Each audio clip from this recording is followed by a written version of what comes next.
नमस्कार, मैं हूं ज्योति सागर और आप देख रहे हैं हापुड़ हलचल। आज शहर कांग्रेस कमेटी की ओर से 69,000 शिक्षक भर्ती और पशुपालन विभाग में हुए घोटाले की जांच उच्च न्यायालय के वर्तमान न्यायाधीश द्वारा कराए जाने के संदर्भ में हापुड़ एसडीएम सत्य प्रकाश जी को ज्ञापन सौंपा। कांग्रेस कार्यकर्ताओं ने ज्ञापन में अपनी बात रखते हुए कहा कि पिछले दिनों उत्तर प्रदेश में लगातार घोटालों की खबर आ रही है। युवाओं में बढ़ती बेरोजगारी के बावजूद शिक्षक भर्ती के 69,000 पद घोटालों की भेंट चढ़ गए। यूपी भाजपा सरकार की नाक के नीचे कई सरकारी भर्तियां लटकी हुई हैं। लाखों युवा प्रतियोगी परीक्षाओं की तैयारी कर परीक्षाएं देते हैं और नौकरी लगने का इंतजार करते हैं, लेकिन सरकार की भ्रष्ट व्यवस्था के चलते ज्यादातर भर्तियां कोर्ट में लटक जाती हैं या भ्रष्टाचार की भेंट चढ़ जाती हैं। अब एसडीएम ऑफिस आए हैं, ज्ञापन दिया है, क्या है पूरा मामला?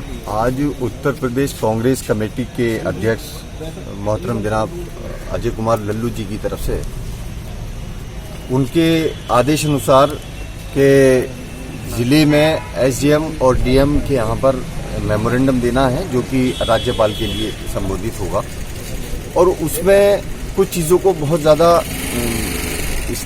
दिखाया गया है, जैसे कि 69,000 शिक्षा भर्ती घोटाला था, DHLF घोटाला है और इस तरह की कई घोटाले जो अभी बिल्कुल सामने आए हैं। और सबसे अफसोसनाक बात, कल ही कानपुर में एक संरक्षण जो होम होता है, वहाँ तकरीबन 54 लड़कियां जो हैं 54 लड़कियां रहती थीं और वो तकरीबन ज़्यादातर उनको कोरोना है और एक लड़की को एड्स है और 3 लड़की उसमें जो है प्रेग्नेंट हुई हैं। ऐसी सरकार की जो ऐसी संस्थाएं हैं जिनको सरकार चलाती है, ऐसी जगह पर भी अगर इस तरह के वाकया, इस तरह की बातें होती हैं तो ये हमारे लिए बड़ी शर्मनाक बात है। अब से कुछ दिन पहले इसी तरह का वाकया बिहार में भी हुआ था और जब केंद्रीय और प्रदेश सरकारों को ये बाकायदा गाइडलाइन आई थी कि इस तरह के होम, इस तरह के घर जहां पर लड़कियां, यतीम बच्चे रहते हैं, उन पर खास तवज्जो देने हैं, उनको उनके संरक्षण में कोई कमी नहीं आनी चाहिए। और तब भी जो है कानपुर के अंदर इस तरह का ये वाकया लड़कियों के साथ हुआ है, ये बड़ा शर्मनाक है। दूसरा, एक बात जो बहुत जरूरी है वो उत्तर प्रदेश के बिजली उपभोक्ताओं के बारे में कहना है।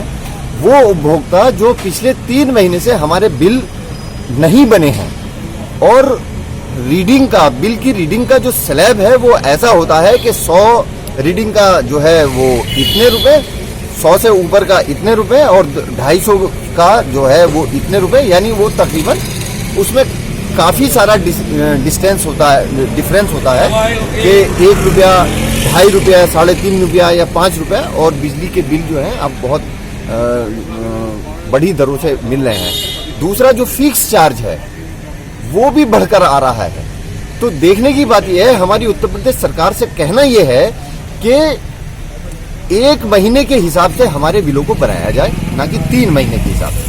अगर मेरी रीडिंग 150 1 महीने में या 200 आती है तो आज वो 600 है। आप बिल जो है 600 के हिसाब से, 600 रीडिंग के हिसाब से आप बना रहे हैं, जबकि मेरा बिल जो है वो तकरीबन उसको 3 महीने में बांट दिया जाना चाहिए, उस हिसाब से बनना चाहिए।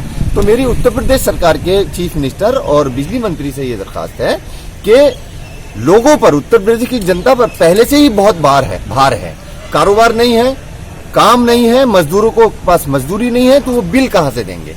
हमारा तो कहना ये था कि शिक्षा में जो बच्चे स्कूलों को जा रहे हैं और बिजली के जो बिल हैं इनको पूरी तरह से माफ कर देना चाहिए। जब केंद्रीय सरकार बिजली कंपनियों को बेल आउट करती है, उन्हें पैसा देती है तो कम से कम इन 3 महीने में जो बिजली उपभोक्ता हैं उनके बिल माफ कर देने चाहिए और स्कूलों में जो बच्चे पढ़ रहे हैं उनकी फीस भी माफ कर देनी चाहिए।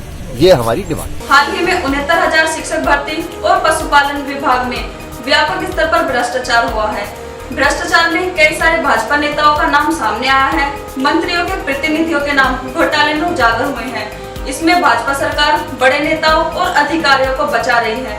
यही लोग बार बार भर्तियों में घोटाले को अंजाम देते हैं। इसी तरह यूपी की अन्य तमाम भर्तियों को सरकार ने लटका कर रखा है।